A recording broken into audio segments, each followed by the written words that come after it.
Hi, everyone. Welcome to the last episode of our webinar series, Grace and Speed, Muskoka's Wooden Boat Series. My name is John Miller, President of Muskoka Steamships and Discovery Center. I'd like to acknowledge the First Peoples who, for thousands of years before us, were and are still the keepers and caretakers of this land where we now live and work. We're dedicated to honoring the Indigenous history and culture and committed to moving forward in the spirit of reconciliation and respect with all First Nations, Métis, and Inuit people. In particular for Muskoka, all four cultures, Anishinaabe, Haudenosaunee, Huron-Wendat, and Métis, that inhabited these lands either currently or historically. We recognize all the generations of Indigenous people and their historic connection to this place, and we're grateful for the opportunity to gather here at this time. The Muskoka Steamships and Discovery Center, in partnership with Antique and Classic Boat Society, is excited to present this last episode in a series of 8 webinars showcasing antique and classic wooden boats. Both of these organizations are nonprofit and membership-based. Please consider support as a member to allow us to continue our preservation of the past so future generations can enjoy the rich history of Muskoka. You can find the email addresses of both organizations in the chat function on your screen. We can't say enough about the amazing team of volunteers that contributed their time to make this series possible. They were led by Ian Turnbull as project leader, videographer Chris Bullen, archivist Mary Story, Murray Walker, Ed Skinner, and Rick Terry, along with all of the boat owners that have been in the videos. I'd also like to thank Jordan Waynes and Ann Curley for working behind the scenes to make this webinar happen. The entire series will be available in our archives, on our website, and as a permanent display within the Discovery Center in the next year or so. Following the video presentation, which is approximately 48 minutes long tonight, we'll have a Q&A with our panelists. Again, it's an entertaining part of the webinar, so please stick around for that. And if you have questions, post them in the Q&A function at the bottom of your screen. Please enjoy our final webinar. Hello, and good to be back with you for our final episode this year of Muskoka Wooden Boat Stories, brought to you by MSDC and ACBS Toronto. I'm Ian Turnbull on behalf of our production team, Chris, Murray, Mary, Rick, and Ed. If we define stewardship simply as the duty to responsibly care for value, then for wooden boats it could include knowing their provenance, their history, the stories they could tell, who designed them, who built them, who restored them over time, their unique design features, the form, the fit, the hardware, the power of the particular boats. It would include maintaining and enjoying the boats over a long period of time, using them regularly and respectfully, and sharing their beauty and function, always maintaining them in good condition.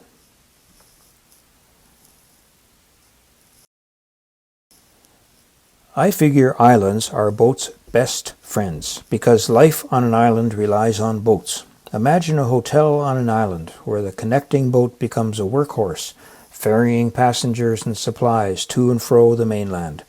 This is Bigwin Inn on Bigwin Island in Lake Bays. Bigwin opened in June of 1920 and quickly developed a stellar reputation. This picture shows the boathouse on the right-hand side with 2 big slips for the boats that serve the hotel. As we mentioned in an earlier episode, Wanda 3 was owned by and served Bigwin Inn in the 30s during her time on Lake Bays. She lived in one of those big 2 slips. She is now back on Lake Muskoka, owned by Muskoka Steamships, and in her own boathouse at the Discovery Center. That's stewardship. The 60-foot Bigwin ferry lived in the other of those 2 slips, serving the inn for decades, starting in 1925. The boat started out as a private steam yacht on Lake Muskoka in 1910, and like Wanda, was moved to Lake Bays to serve Bigwin Inn. After the inn closed in 1966, the yacht languished until rescued by a nonprofit group. After extensive restoration and conversion to electric propulsion, the boat is now owned by a nonprofit charity and provides public cruises from Dorset. Note that the 2 yachts that once served Bigwin Inn have been preserved, both with electric propulsion. That's stewardship. Now let's fly west from Lake Abaze for a bird's eye view looking west over Lake Rosseau with its many islands.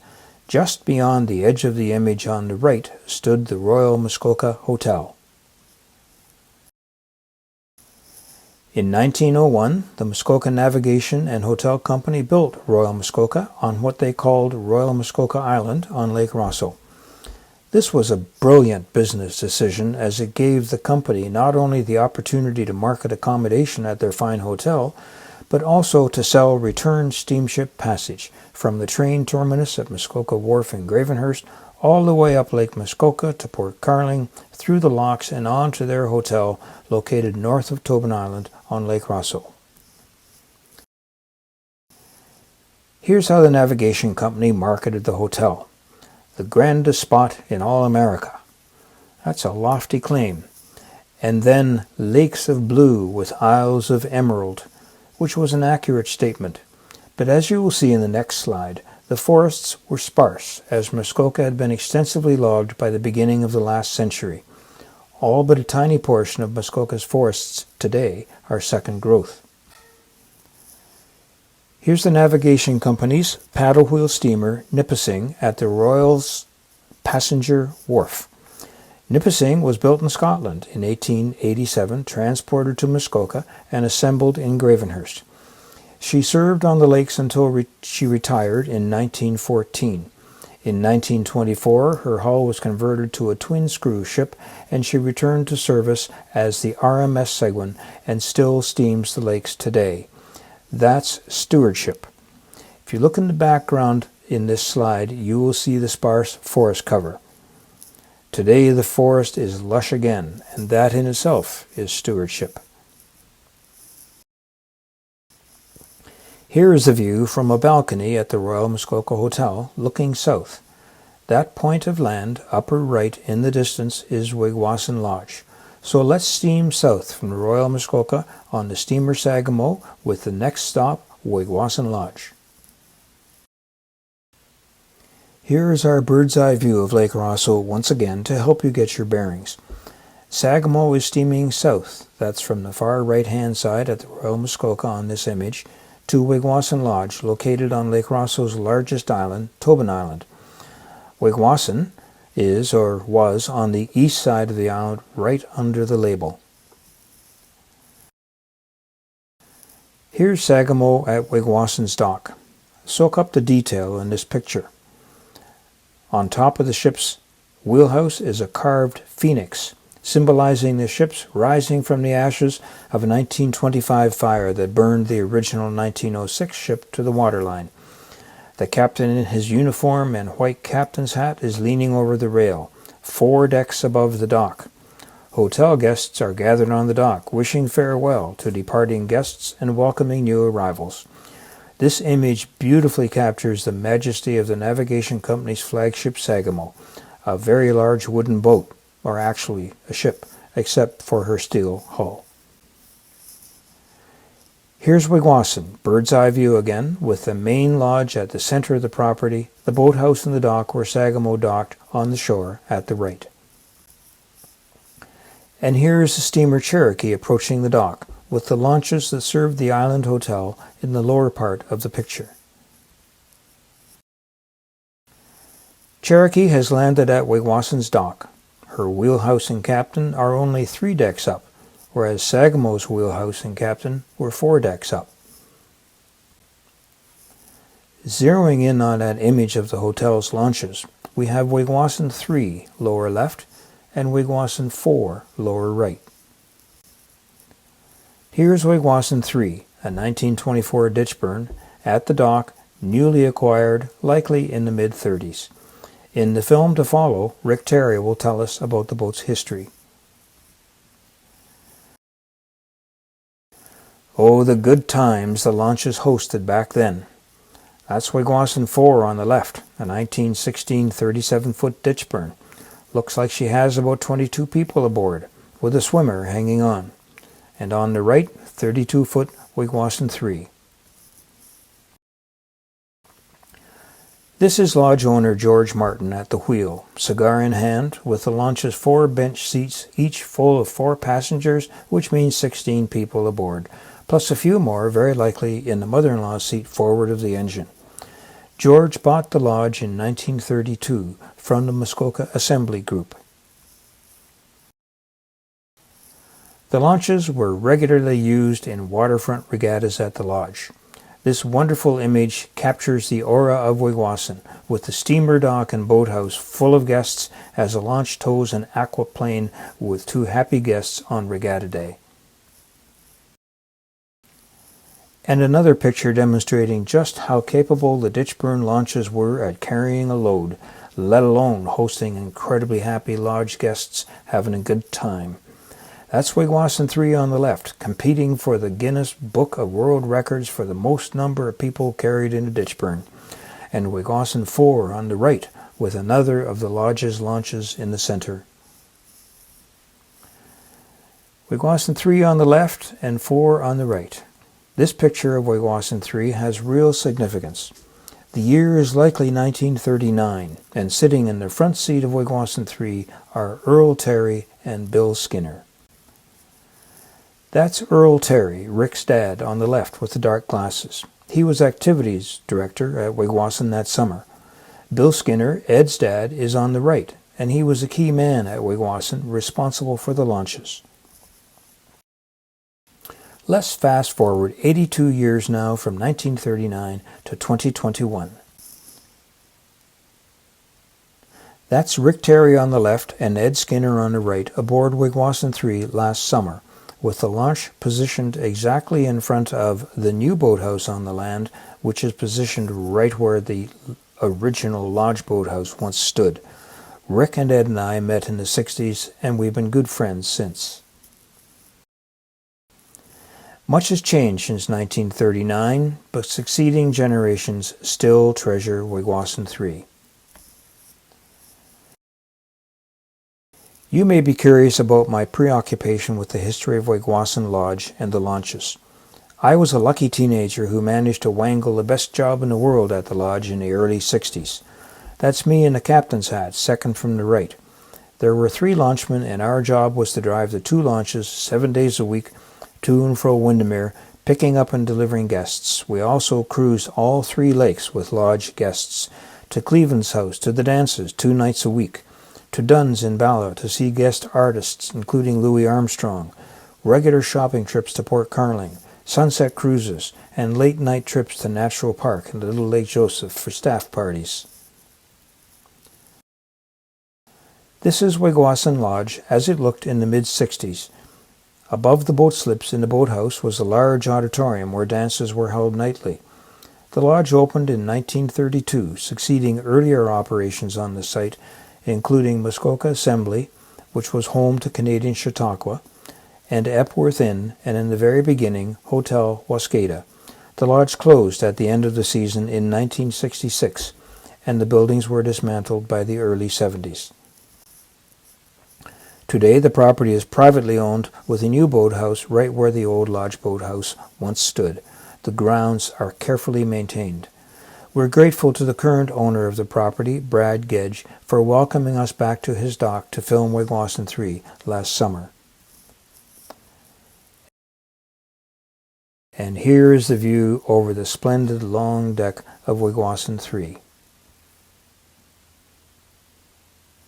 Rick Terry bought the launch in 1969 when the contents of the lodge were being dispersed.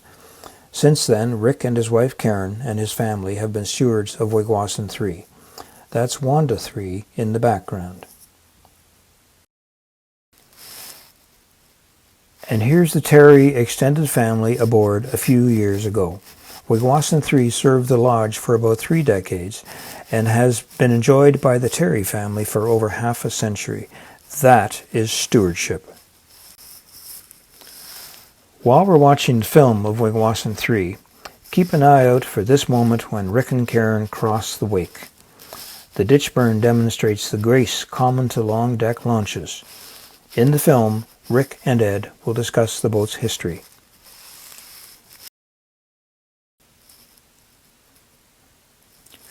Here is the film, with thanks to Rick and Karen and to Brad Gedge, the current steward of the old Wigwasson property, for hosting our video shoot.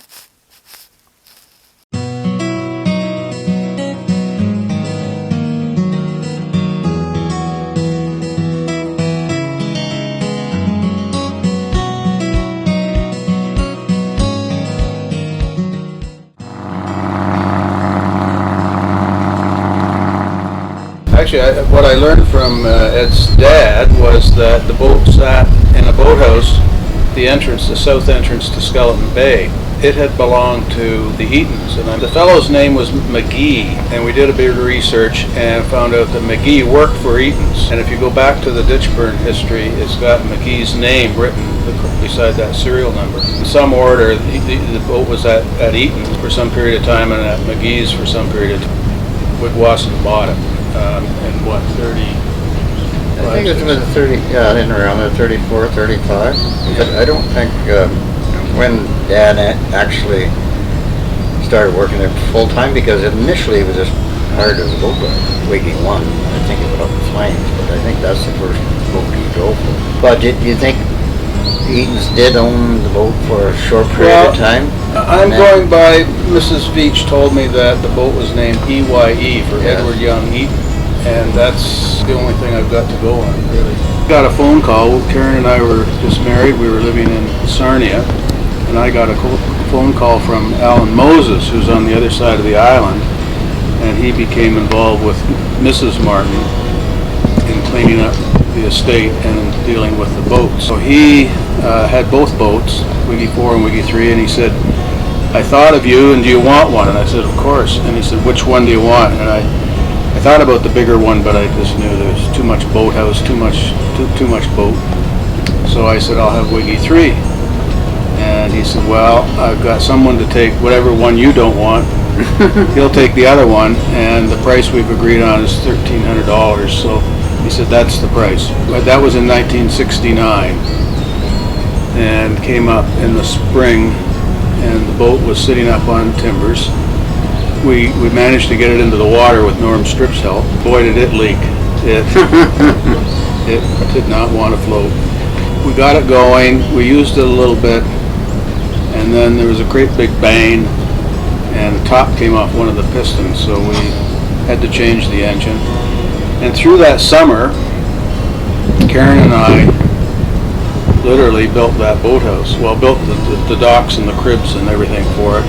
And then through the winter, or maybe late fall, Bill Skinner built the rest of the boathouse and put the boat away for us. So when we came back the next year, the boat was in the boathouse. We changed the engine. The boat had been changed, as you know, by Martin Schill. The boat was very original up until Martin Schill got involved. I hope he can hear me.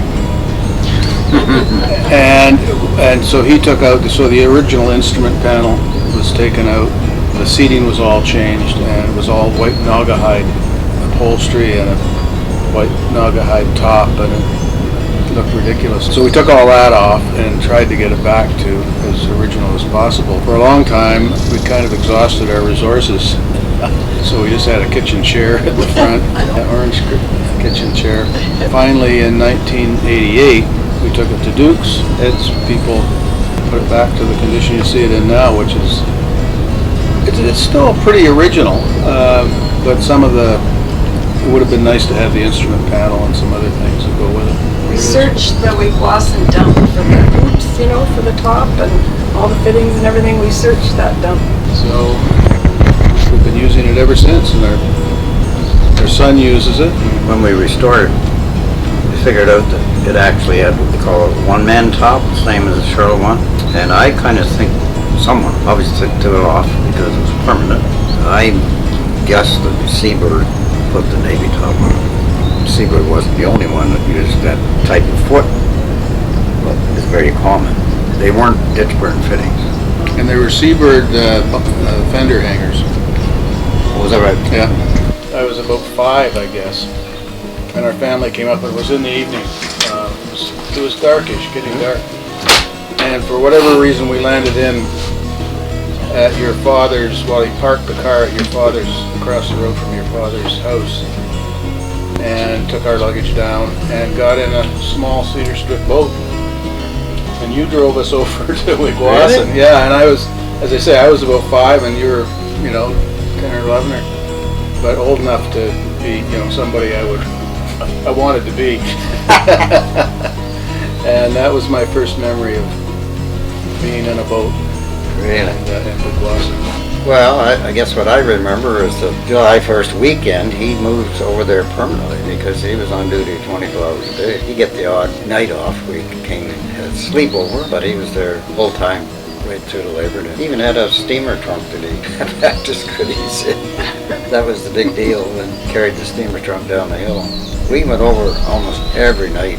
We had a canoe, we had a rowboat. That was a big deal. After supper, we'd all dolled up and go over and see Dad.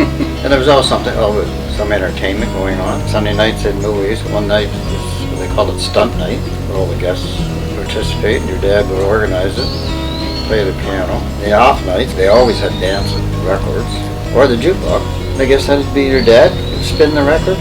Dad, well, he kind of alternated. He introduced Bob Vogt to the mix, who was also very good with the piano, and that was a primary requirement, I guess. Well, it was general maintenance as far as, I guess, he varnished on the occasion, and back then they used lead paint, and they used to paint the bottom, I think, almost every season. Then, as you know, if the engines need a major going over, bring Arnold Beach over in the spring, all the engine do the valves or homegrown rebuild, coordinating not only launches, of course, all the canoes, rowboats, a couple outboard hulls, transporting the guests from Windermere, all their luggage to the hotel, sometimes back.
Welcome back for the story of Shirley Vaughn.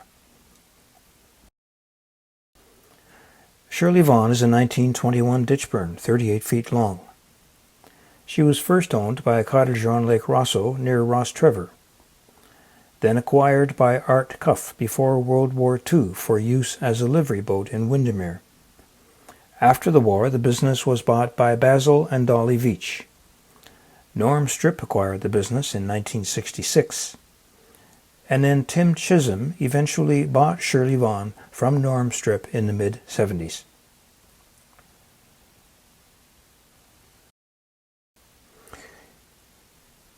Here is Basil Veach on the dock in Windermere with Shirley Vaughn.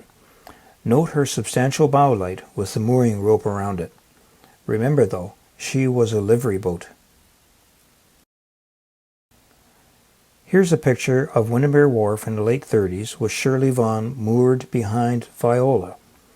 The Viola, too, was a livery boat operated by Bruce Wallace of Manette. Here's the banner from a poster advertising trips on Bruce Wallace's Viola. Times were simpler then. The phone number was R5. Bruce dressed dapperly with a jacket and a captain's hat. He recruited most of his passengers from Windermere House and the Baldwin's Hotel in the adjacent Maple Leaf Bay. The Viola, like the Shirley Vaughn and the Wigwasson launches, were what we called hotel boats in the 1960s. Their job was to carry passengers from the many hotels around the lakes. Viola was custom built by Herb Ditchburn for Captain Henry Wallace in 1916. Captain Wallace was Bruce Wallace's father. Viola, now 106 years old, lives on Georgian Bay and is still owned by members of the Wallace family. She lost her canvas top in a windstorm that destroyed her boathouse in Manette in 1968. The cabin structure was added after the storm. We met Lady Elgin back in episode 2. She was custom built in 1929 as a livery boat for Captain Henry Wallace. She ran cruises from hotels including Peyton House, Cleveland's House, Tartan House, Woodington, Elgin House, Pinelands, and Sherwood Inn. My job for the summer of 1965 was working for the Wallace family driving Lady Elgin. Like driving the launches at Wigwasson, it was a dream job. Returning to the Shirley Vaughn, here is a picture of her nicely loaded, doing her job. I counted 21 people on board, including the 3 up front in the mother-in-law's seat.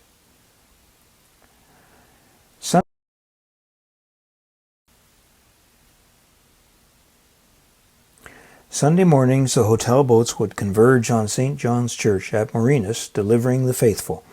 The Wigwasson launches, Shirley Vaughn, Viola, and Lady Elgin would drop their passengers off at the dock on busy Sundays and then raft together in the lake until the service was over.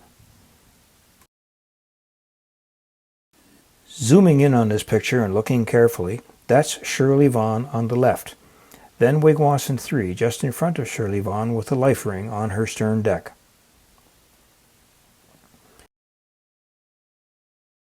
And the back half of Viola on the far right. Rick Terry worked at Windermere Marina in the early 60s driving the Shirley Vaughn. Here he is in a fuzzy picture I took as he passed me in a Wigwasson launch. I was in the Wigwasson launch, he was in the Shirley Vaughn. Shirley Vaughn carried 4 big life rings on her stern deck. Tim Chisholm bought Shirley Vaughn in the late 70s. In 1977, she went to Duke Boats in Port Carling for a full restoration under the direction of Ed Skinner. Here she is in the shop on the 2nd floor at Duke's. This image captures stewardship through restoration. And here she is on launching day with the restoration crew admiring her beauty. That's Ron Butson on the left, Ed Skinner with the Beatle haircut in the center, and Lionel Cope on the right. Shirley Vaughn now lives on Lake Muskoka. Here she is in August last year during the ACBS Vintage Cruise.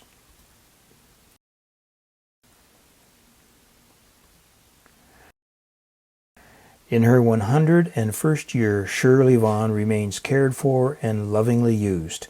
That's stewardship.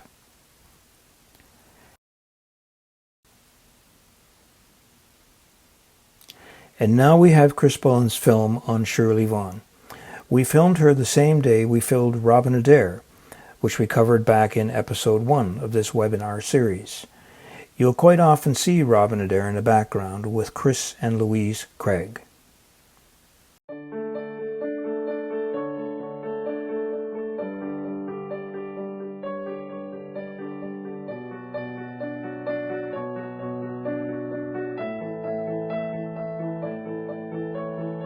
The Shirley Vaughn, the boat was originally called Minnehaha, I think. And I can't remember how it was spelled, but some people said Minnewawa. But when I worked there, there was a poster, I guess, of our cuffs, and it still had that name on the boat. But when Basil took over, he named the boat after his 2 daughters, Shirley and Yvonne. Yvonne is still alive, as far as I know. I think she lives in Australia, yeah. My early association with it, my father and Basil were friends, and it was tradition, I believe it was the weekend after Labor Day, we all always took a trip in the Shirley Vaughn up to Natural Park on Little Lake Joe. Well, I've been associated with it since probably the mid-40s, but I understood it came from cottage on Lake Rosso in the same bay as former Ross Trevor Resort. And sometime in the 30s, Art Cuff was operating the Windermere Roof Gardens, which is basically a marina. And I guess he purchased it and used it as a tour boat. And then after the war, Basil and Dolly Veach bought it. Dolly Veach and Art Cuff's wife are sisters. And a little history of the boat, sometime it was, I believe it was powered by a Sterling petrol. And I think it was 53, and something major happened to it. Engine and all the marine accessories started to fail on it, the manifolds and the water. It had 2 water pumps on it. Here it is right in the middle of July. This is their revenue generator, and they had to get the thing up and running. So they decided to put a Chrysler Crown in it. Ross Veach drove his pickup truck. We were talking the mid-50s. They drove it down to Wheatley to Anthony Keats, picked up a new engine. Norm Strip installed it. And it's still on the boat. Shortly after, Basil took over, and he chose to put a flathead Ford in it with a marine conversion, which were very popular then because they were so inexpensive. They owned the boat and operated. And let me see, Basil Veach died about 53, and he had promised me a job there to drive taxi boat. And so anyway, Dolly Veach followed through with her husband's promise, and I didn't drive the Shirley Vaughn. Her son Ross drove the Shirley Vaughn. They had a 26-foot ditch burn that we used for a taxi boat. So I was there 3 years, and then I guess, I don't know, was John Holden drove it first, and then Rick drove it for 5 summers. And then somewhere along the line, Dolly Veach sold the roof gardens to Norm Strip, and he owned it till late 70s. Yeah, it'd be late 70s. Well, 77. He didn't have a place to store it, so it spent a lot of time outside. It was, the winter storage was at Corvette's. Tim Chisholm bought it.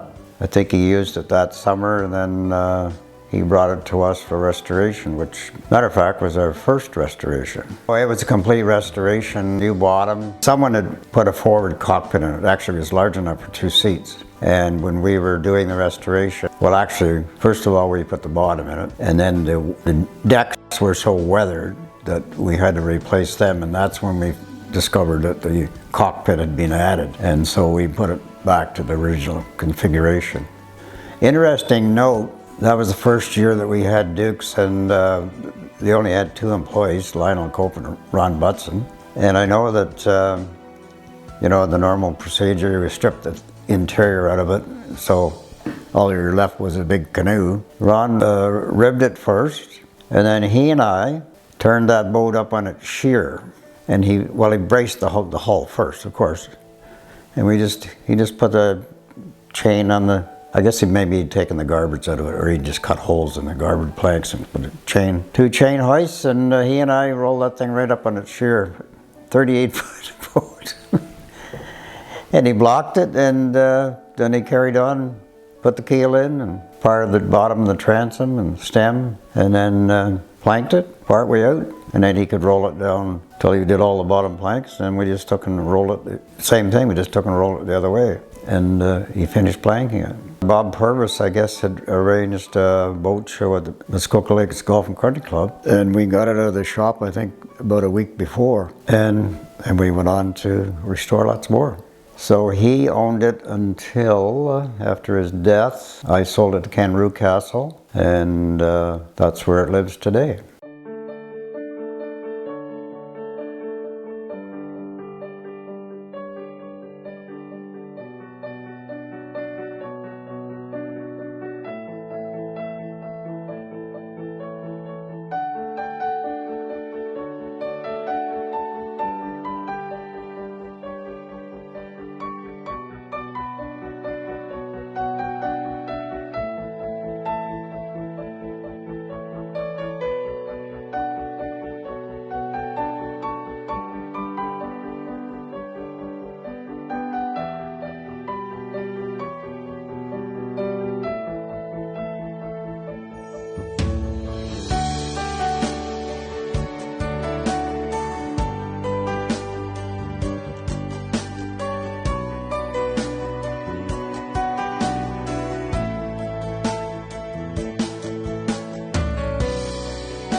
Welcome back.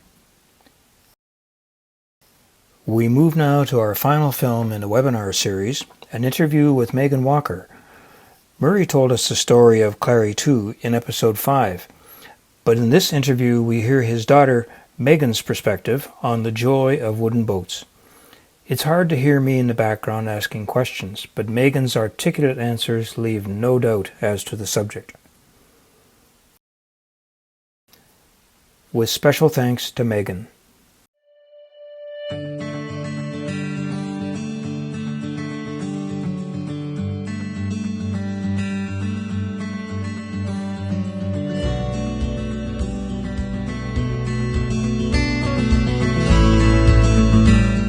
Megan, thanks for doing this.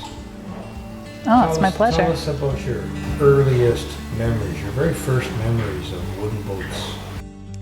My first memories were when I was a kid, and we actually lived on Lake Simcoe, and we didn't live in an area where you could have any kind of boats because of the sandbars. And I'd come home from school, I was probably in grade 1 or 2, and my dad and I would drive over to this other marina, and the whole marina you could see all the boats except for this one closed off area, because inside was, I think, one of the first wooden boats he ever had, which was Clary, which I still enjoy driving today. And we would go out in this boat and we would tour around the lake, and we would just enjoy it together. And we would do this almost every evening. But I was probably 6 or 7 years old when we first started to do that.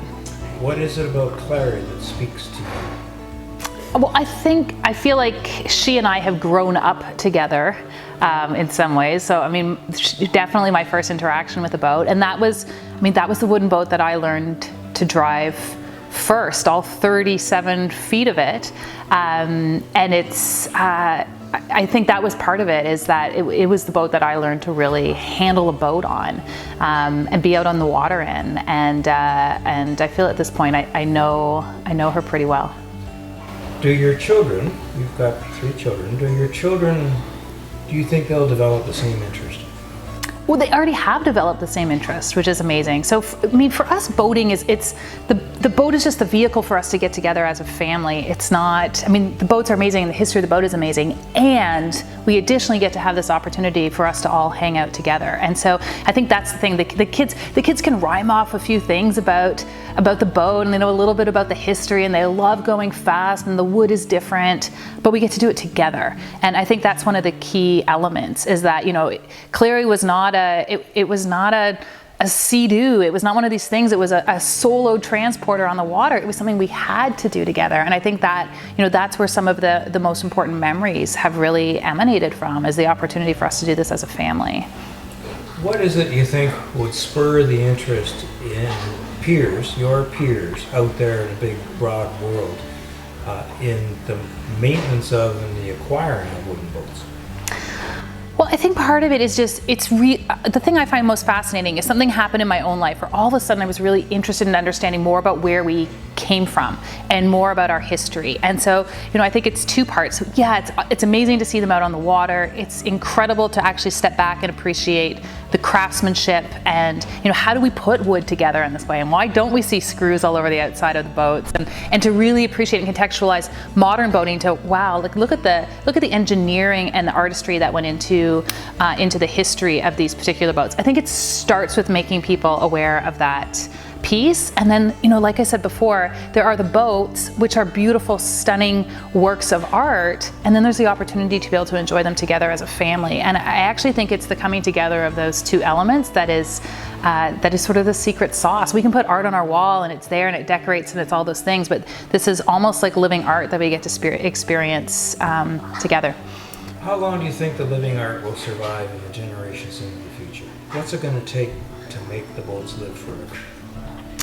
I think like anything, we have to cultivate an interest. Those things that have this capacity to be preserved into the future is because people value what it is that they do. And I think more than ever, we're starting to understand that that value is about bringing people together. Value is about community. I love the community that surrounds the people who are interested in these boats. I love the way that we can utilize them as family. I love the way that they get to be living art. I think we need to start to speak to them in the context of that language. Yes, there's this incredible history and context to, in this case, the Muskoka Lakes, which I think is wonderful. But I think it's the way we can make that history come to life that's really of interest and of value to my generation in particular.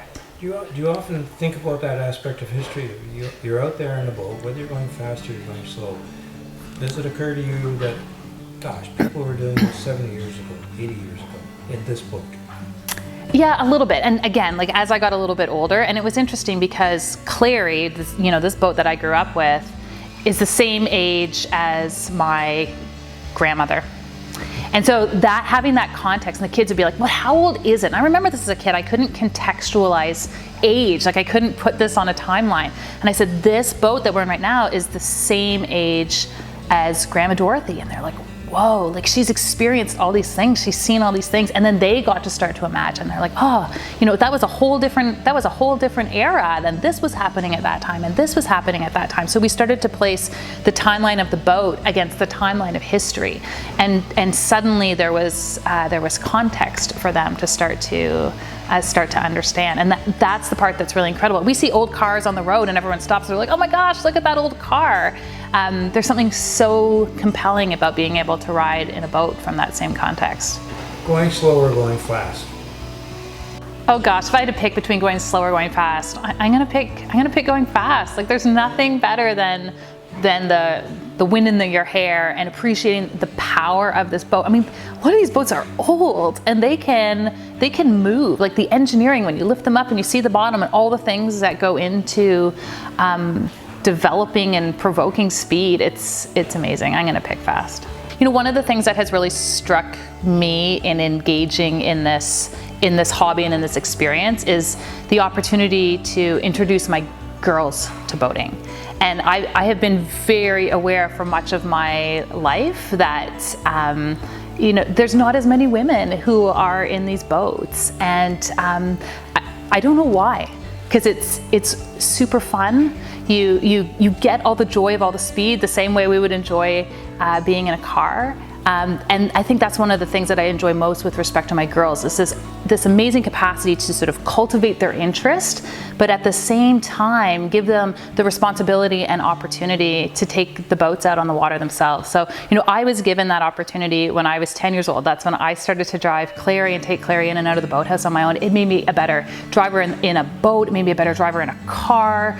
But it increased my confidence generally. And so, I want my kids to have that same experience. I don't want driving old boats to be something that is only available to one particular segment of our population. I'm so excited about the idea of this being something that my girls are interested in doing, that they engage in and know how to stick their head in an engine hatch and understand what's going on just like anybody else. So, for me, that's one of the side effects and one of the privileges of having grown up in these boats, is that I can pass that on to my daughters in a similar way.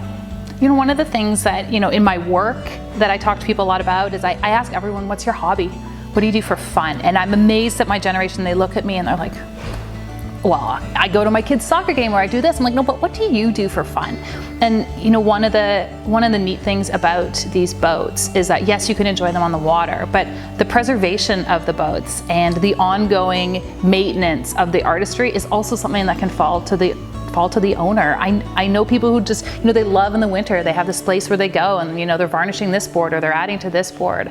And so, speaking to this notion of affordability, there's this amazing opportunity to start to engage and work on and continue to build and preserve this asset that you own, but also this hobby that you are creating for yourself. So I think there's lots of ways to be able to engage in wooden boats. There's lots of ways to be able to enjoy them, frankly, year round. And that's partly what's going to enable us to preserve them, is being able to talk about all of these different elements of it. So absolutely. Thank you.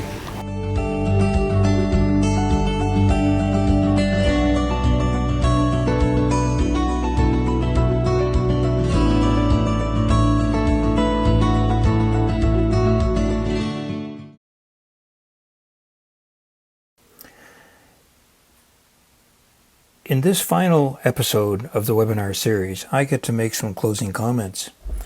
First and foremost, thanks to the 24 boats we had the distinct pleasure of recording. Their stewards for welcoming us, letting us record their boats in motion, and sharing their perspectives on the wooden boats of Muskoka. All those who made possible the survivor of the boats through the last century. Chris Bullen for his skill shooting and editing hours of video. The entire production team for their steady hands making it happen. And Muskoka Steamships and Discovery Center, in particular John, Jordan, and Anne, for hosting the series. Back at the beginning of the series, we made clear that it was the watershed that made the wooden boat story possible. It's the natural environment that makes Muskoka unique in Ontario. It's why people from the urban south want to be here. It's what drives our economy. Its waters flow from Algonquin Park to Georgian Bay, through large interconnected lakes and rivers, the Huntsville Lakes, Lake of Bays, north and south branches of the Muskoka River, and Lakes Muskoka, Rosso, and Joseph, plus many, many other lakes. You can learn about this cradle of our heritage by an in-depth visit to the Discovery Center's Watershed Wonders exhibit. Feast your eyes on this image. If you were a bird, it was late in the day, the storm had just passed, the sun had come out, and you were flying above your home near D Bank, near Windermere, this is what you would see. A spectacular double rainbow arching over farmers' fields, forests and wetlands, from Little Bogart Lake on the left to bigger 3 Mile Lake on the right. The point in sharing this image with you is to underline just how beautiful and precious our natural environment is. It's where we live, work, and play. It's the cradle of our heritage and many facets of our past and present that make up that heritage. Indigenous people were here for millennia before settlement. They knew the watershed intimately. They respected it. We have so much to learn from their stewardship. Settlement and steamships arrived about a century and a half ago. Shortly after, the wooden boat industry took root, in parallel with resorts and cottaging. Why? Because of the beauty of the watershed, the large interconnected lakes, islands, rivers, and Muskoka's proximity to the urban south. Over the last century, tourism, industry, arts and culture evolved and matured. Then about half a century ago, residents and governments began to invest in what had long been known. Watershed health was the keystone to sustainability and Muskoka's economy. For the benefit of everybody, permanent and seasonal, residents, visitors, and day trippers. I'll admit to a little bias in this statement, but nobody does a better job telling Muskoka's story than Muskoka Steamships and Discovery Center. 40 years ago, they delivered on the promise to have RMS Seguin resume authentically steam-powered cruises on the lakes after a 2-decade hiatus. Then in 2002, they added Winona II to the fleet, a ship capable of earning consistent revenue to support operations. And then in partnership with the town of Gravenhurst in 2006, the brand new Muskoka Discovery Center on Muskoka Bay opened, telling a multifaceted heritage story, including the wooden boat story. You can explore facets of the story in depth with a cruise on the ships or a visit to the center. Better yet, become a member. You will be supporting stewardship of Muskoka's unique story.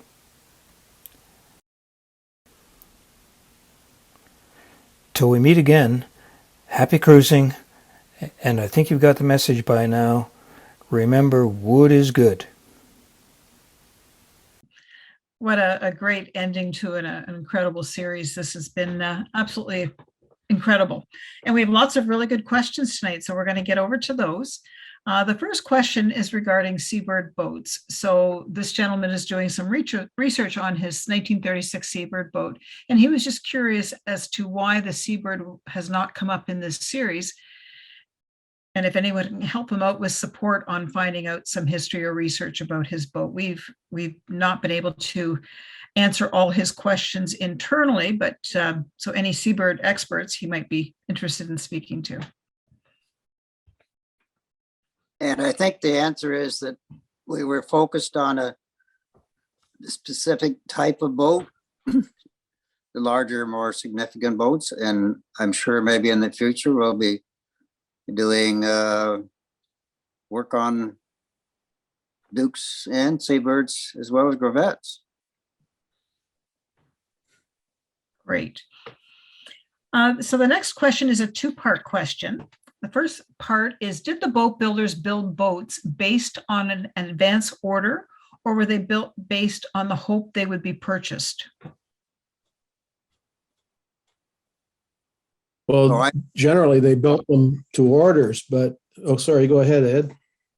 Well, I think most of them, you're right, they built them to orders, but then they also built extras that they might sell during the summer season, or they carry them over until the next year. But Okay, Rick's so right, most of them were custom built. perfect. So the second part to that question is, how much input would a customer have on the design and options for the boat that they pre-ordered?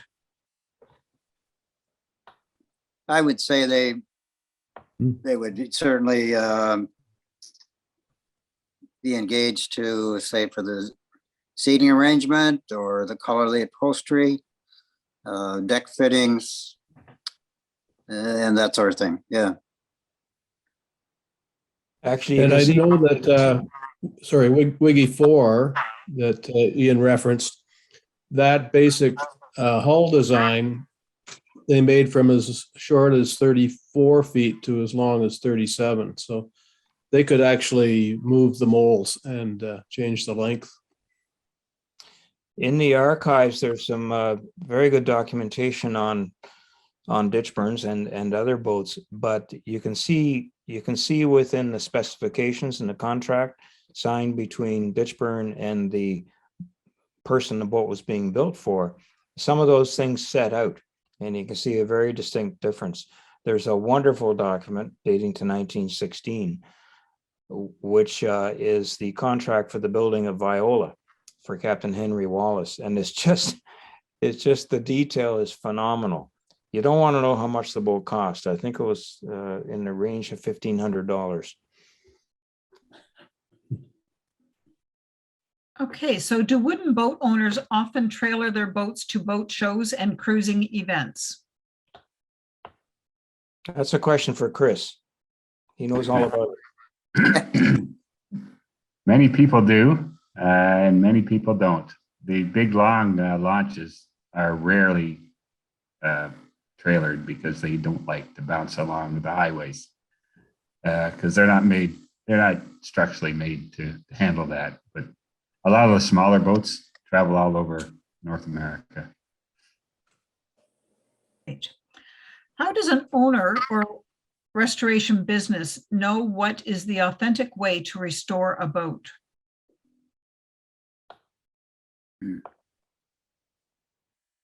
Rick and Ed have to handle that because Rick is a judge for ACBS, so he knows this stuff inside out. And Ed did it for quite a number of decades. So over to you two. Well, Ed, you're the restorer, so you can start. Well, it becomes, I guess, basically experience. And for instance, Rick and I took over Dukes in '77, and we had two older people there that had been working on wooden boats all their life. So they knew the history of these boats. And for instance, Lionel Cope, he grew up when Ditchburns and Manette were in full swing. So he saw the different changes. He could even tell the color of the varnish or the stain. So it's just carried over through experience.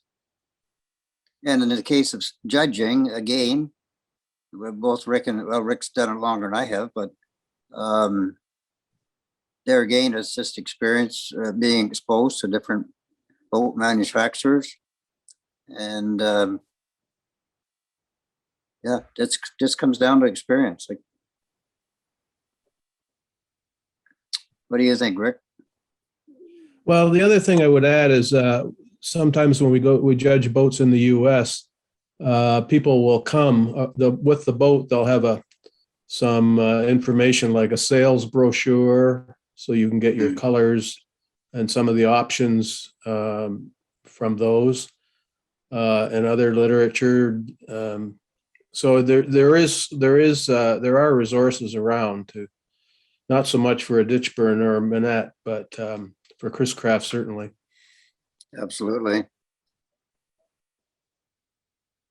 What was the average age of the 24 boats featured in this series? Anybody want to guess at that? I happen to know the answer. Well, go for it then.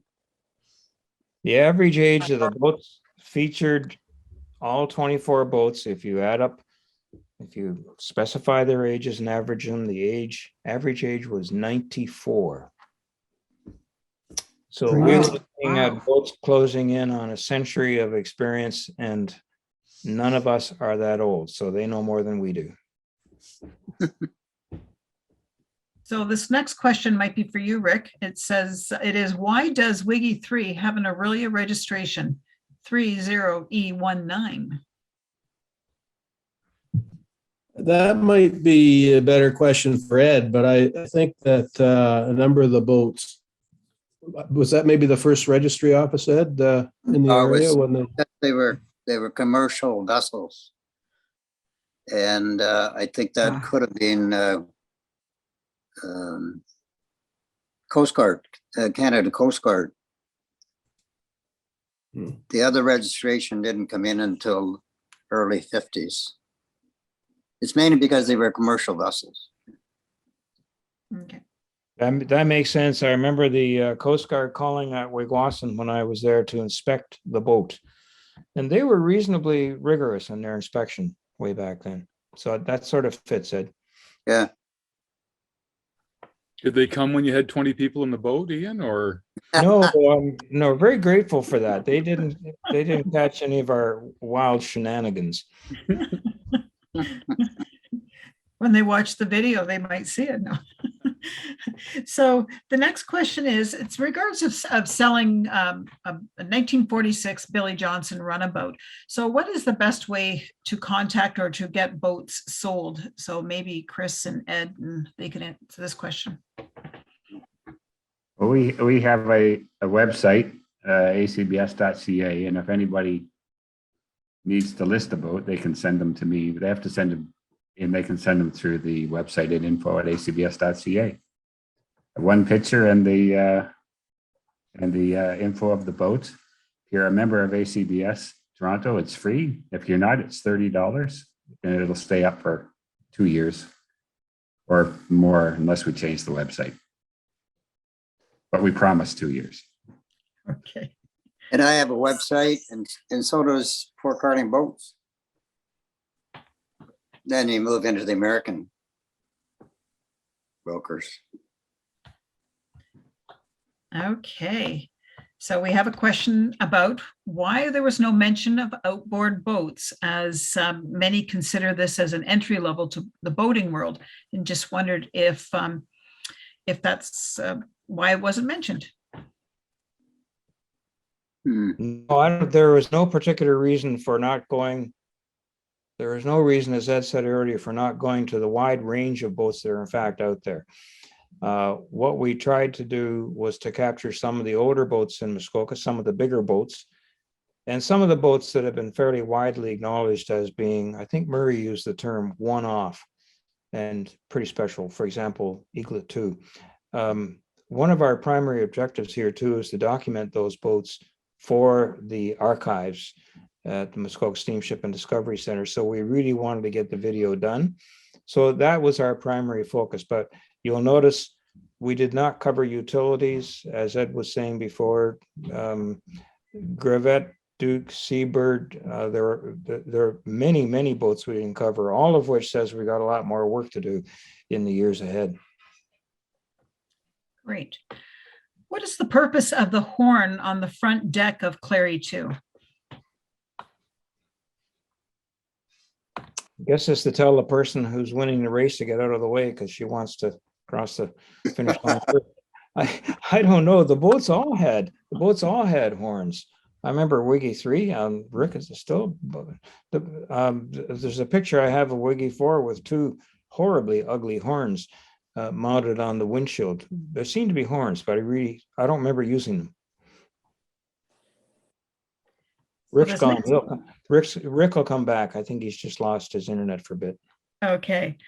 So the next question is in regards to Clary too, but it can go basically to many wooden boats. So do the wooden boats tow the kids on tubes, skis, or what wakeboards behind the wooden boats? Certainly could. Did in the past, so. Yeah, you saw those pictures. You saw those one picture there of aquaplaning at Wigwasson. Even in the 60s, we were using launches routinely to tow people around. You know, water skis were just really coming in, and Wigwasson went to pretty high-powered ski boats. But before that, in the 50s, they were used pretty regularly for aquaplaning. For sure. By the way, and that was Ralph Kay on the aqua board, and he was one of the launch drivers. So I wasn't right saying it was a guest. Right. They were entertaining the guests. Yes. Okay, so this next question is for John Miller, and it says, what is the background photo behind you? What is your background photo, John? Yeah. I was going to look behind me to see what that's the boathouse. That's a 5-slip boathouse at Muskoka Discovery Center. And we have anywhere from 16 to 24 boats in the boathouse at any given time. The boats are lifted up in the wintertime, but in the summer they're, as you see in the picture, in the water. So people can tour. You can't really see, but there's an area for people to tour the boathouse. There's volunteers in the boathouse that can give lots of information and stories on the wooden boats. There's iPads where you can see video on the wooden boats. And there's all sorts of skiffs and canoes and antique outboards as well. So it's a wonderful spot. If you haven't been there, please consider a visit. So the last question of the series, I'm going to ask each one of you, and I would like to know what you enjoyed most about making this series. And I'll start with Mary, or maybe something you actually learned as well. Well, I work with the information about these boats all the time, but I learned a bunch of facts about, I thought I knew about Wiggy 3, but I learned a bunch of facts about Wiggy 3, and I learned some history from way, way back, because I see these boats with my contemporaries and my friends, colleagues, whatever, and I don't get the background from way back when the boat was first built and its first owner. So I learned those kinds of things. Great. Ed, what did you enjoy about this series or learn? Well, it was quite enlightening because a lot of the boats I either knew or we had worked on, but it was also, as Mary says, it was an education of finding out, learning more about them from the owners and the different backgrounds. So it was an education for sure, even after being in the business over 30 years. Great. That's what I got out of it. But it was a lot of fun just doing it. Yeah. Perfect. Rick? Well, it was fun, and we got into a few boat houses and saw some additional boats and met some people, and it was that whole experience. Perfect. Chris, you might have had a lot of fun filming, so tell us what you enjoyed most about the series. Well, I just enjoyed hanging out with everybody and getting to see all these boats. It was a wonderful experience to be in every one of those boats that I filmed and got to be part of this whole thing. I found it a lot more fun than I ever thought I would have had. It was a lot of bloody work, but we're willing to do it again. So Watching Chris was quite an entertaining experience as well. It was a little bit of stress because I knew everything relied on me to capture all that stuff. I couldn't make any mistakes, and you know, I picked up that video camera because of this, not because I knew it ahead of time. So it was a big learning curve for all of us. And Ian, finally, back to you. Well, everybody's pretty well expressed it. It was just what I enjoyed most was feeling the passion from everybody involved, but I must admit, particularly the owners. The sessions we had in the boathouses talking to owners, and Chris captured it wonderfully in the interviews. He did some fantastic editing, but he got it. But the passion coming out of the people who are associated with the boats was just great. And speaking of passion, there's a story I omitted in the Shirley Vaughn story, which I have to tell to keep my marriage intact, because I do enjoy being married.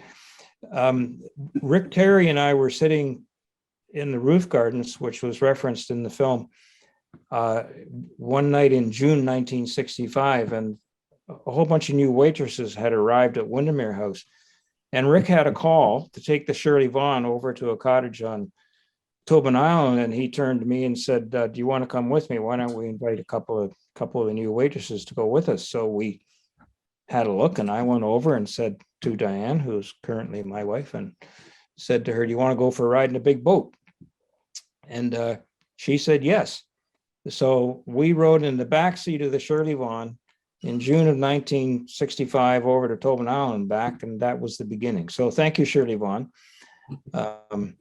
Appreciate that. It's been a good ride. Excellent. Well, thank you, everyone. It's been a pleasure to ask you these questions during this series. So now over to you, John. Thanks, Dan. Interject something, please. Chris, let's go back to Chris. I think this is interesting. Chris, explain how you got that shot on the Heldina. Oh, yeah. We're looking back into the boat. Explain the group of that one. That's a good one. Well, Rick decided that I should walk out there and sit on the deck of the boat. Yeah, Rick McGraw, the owner of the boat. And he said, yeah, just walk out there, sit on the deck, hang on to the spotlight. You can't take it. You can't knock it off, or the bow light, and hold on.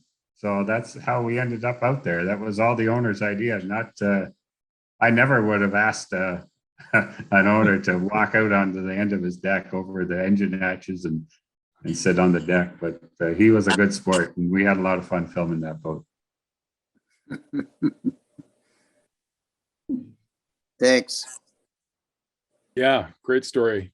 Well, there's nothing more to say. I've learned a ton as well, and I'd like to thank everyone that you see on the screen for all your hard work, and all the other volunteers, the boat owners, especially Megan Walker at the end. What a unique perspective of stewardship she gave, and it was very enjoyable.